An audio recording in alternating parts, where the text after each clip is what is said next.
Over the Horizon radar system নতুনভাবে মোতায়েন করছে। তাবরিজের কাছে উত্তর পশ্চিমাঞ্চল ও পারস্য উপসাগরের উপকূলীয় অঞ্চলে এই আধুনিক রাডার বসানো হয়েছে। এই পদক্ষেপ ইঙ্গিত দেয় ইরান তার আকাশ প্রতিরক্ষা আরও শক্তিশালী করছে, বিশেষ করে আমেরিকা ও ইসরায়েলের সম্ভাব্য হামলা ঠেকাতে। গাদির প্রথম চালু হয় 2011 সালে, আর 2012 সালে ইরানের প্রতিরক্ষা ব্যবস্থায় অন্তর্ভুক্ত হয়।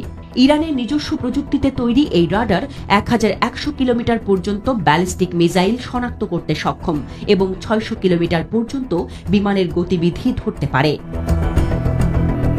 এই রাডারের বিশেষত্ব হল এটি 3 মাত্রিক এবং ওভার দ্য হরাইজন ক্যাপাবিলিটিস সম্পন্ন।